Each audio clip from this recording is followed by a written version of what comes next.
ternyata lokasi eksekusinya itu bukan di belakang showroom di lapangan itu ya, di rumah tinggal ya. Berarti semua yang terungkap di persidangan dalam dakwaan yang katanya dalam dakwaan itu ya dihabisi di belakang showroom ya, mulai dari jalan sampai ke belakang showroom ya, ke lahan kosong, berarti nggak bener dong itu dakwaan. Nggak benar. Jadi begini Pak, itu Vina itu diajak, dijemput ya. Ada estafet penjemputan Pak. Yang pertama penjemputannya itu cewek dulu ya. Ada estafet penjemputan. Tapi Vina dibawa ke rumah. Rumah itu tempat tongkrongan yang namanya para geng motor itu. Nah kemudian ya pokoknya dilakukan lah semuanya pada bergilir. Nanti ada salah satu yang telepon Bapak Rudiana. Bapak Rudiana datang. Bapak Rudiana datang Pak ketika itu. Terus? Nah itu jadi ya bagaimana lah cara membuangnya Vina ini ke sini gitu. Oh jadi itu Rudiana datang setelah dieksekusi korban itu? Eksekusi ya betul. Ya. Lalu jangan bilang kalau siapa yang mengeksekusi itu siapa saja Bu? Kalau ya dan itu sebenarnya nggak sengaja sih Pak ya, karena pada melakukan itu Vina itu nggak sengaja tutup matanya terbuka jadi mengenali orang itu. Jadi diambillah di sekitar situ pukul gitu Pak. Jadi sebenarnya nggak ada niat. Sebenarnya mereka tuh mau bikin pelajaran aja buat yang namanya Vina. Itu tadinya niatnya. Seperti itu. Jadi terlanjur.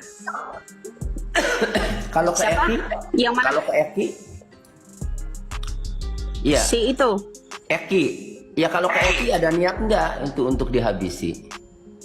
Enggak, itu semuanya refleks Pak. Jadi kalang kabut mereka setelah Eki. Vina belakangan meninggalnya. Tapi Eki lebih dulu. Kayak gitu. Nah, begini. Lebih bukan matinya ya Pak, yang dipukulin lebih dulu sama Vina, yang menyaksikan kan Eki. Nah Eki kena pukul juga akhirnya di situ. Nah untuk selanjutnya hanya Vina saja yang dibawa, tapi jenazah Eki tidak diperlihatkan. Itu yang membuat saya curiga. Ya jenazah Vina aja yang di situ, tapi Eki nggak diperlihatkan. Seperti itu pada saat pengangkatan ya kan, dia apakah itu pingsan, apakah itu dia itu udah langsung nggak ada gitu. Seperti itu Pak. Oke, berarti motifnya apa ini Bu? Kalau informasi entah benar atau tidak ya, ini ya kita disclaimer Bu ya. Saya sebagai pengacara itu harus mengedepankan asas praduga tak bersalah ya Bu ya. Sehingga saya mengatakan begini, informasi ini bisa benar bisa tidak, kan itu Bu ya.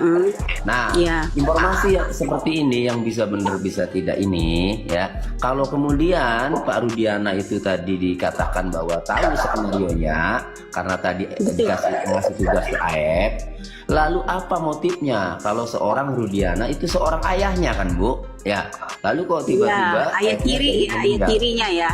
Iya, motivasinya tuh apa? Motifnya tuh.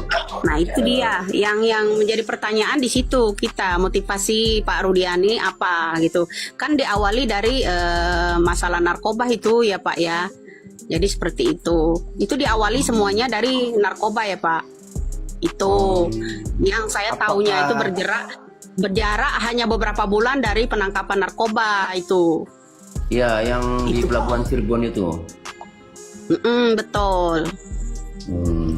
Seperti itu. Nah salah satunya kunci yaitu cuman AF satu ditangkap, ini AF. Dia selalu diiniin ya, selalu memberikan keterangan palsu. Nah CCTV ya masih ada satu lagi yang ketinggalan loh Pak. CCTV jangan sampai hari ini diminta ya, CCTV yang di Indomart itu yang 2016. Kejadian dari jam dan jamnya masih ada, kita masih bisa memperkuat ya, melihat pada saat motor itu kan nggak sendiri, dia kan narok kejadian pada saat di depan SMP itu tentang keributannya. Nah, jadi di situ itu ada petunjuk pertama Pak melalui CCTV Indomar. Ya. Iya. Di situ aja. Ya, ya mudah-mudahan sih Bapak Kapolda ya mendengar ini ya sebagai masukan. Begini ya. Dulu Polda Jawa Barat ini membuka hotline pada saat Peggy Setiawan ditangkap, kemudian menghapus 2 DPO-nya ya, kemudian membuka hotline, artinya meminta masukan masyarakat. Tapi berbagai masukan masyarakat, netizen ya, itu kan sepertinya tidak dihiraukan. Saya melihatnya penyidik lebih getol mencari alat bukti tambahan guna meyakinkan Peggy Setiawan Kuli Bangunan adalah pelakunya. Nah, sekarang setelah bebas ya, maka tidak ada lagi ya yang menjadi yang disidik, tidak ada lagi karena Peggy Setiawan sudah bebas. Berarti DPO ini ya ibarat gelas masih kosong.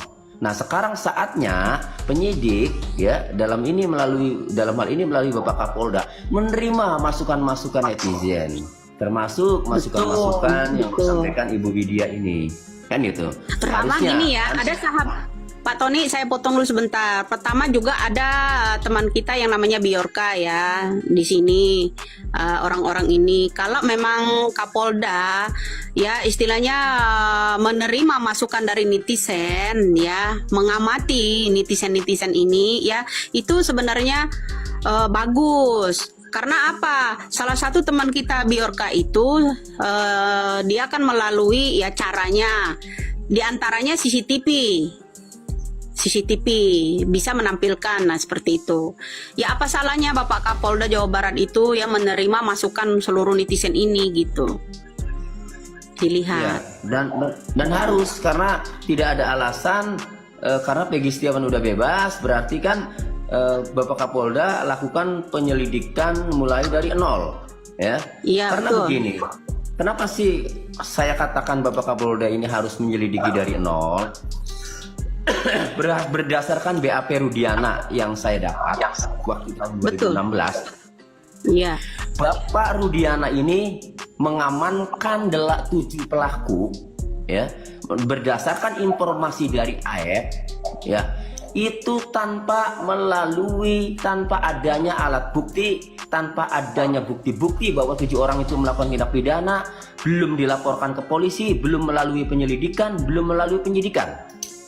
Dalam KUHAP ya, dalam KUHAP ya, hukum KUHAP, kalau menangkap orang tersebut ya, penyidik atau polisi harus mempunyai 2 alat bukti. Ada bukti permulaan di mana orang tersebut melakukan tindak pidana, kecuali tertangkap tangan.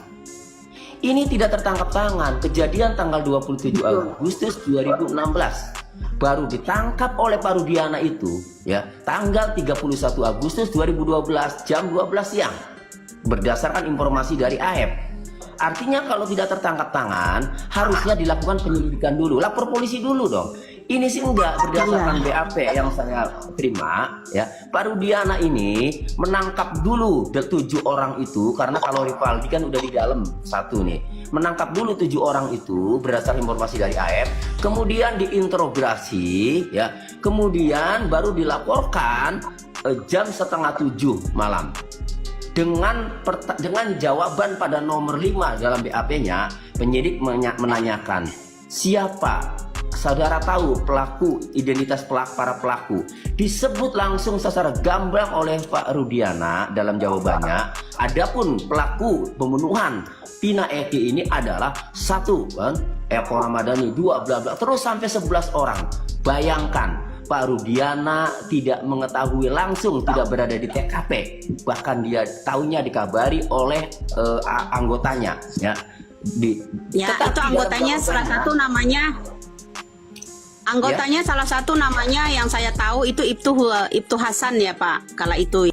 Pak Rudiana tidak menjawab begini, berdasarkan hasil interogasi saya kepada misalnya salah satu pelaku, maka muncul nih 11 pelaku misalnya kan gitu. Itu Pak enggak, langsung saja. Ya, adapun pelaku itu namanya ini. Jadi seolah-olah Pak Rudiana ini mengetahui. Nah, sehingga dengan keterangan BAP Rudiana kemudian jadilah putusan pengadilan sampai 8 orang itu dihukum ya.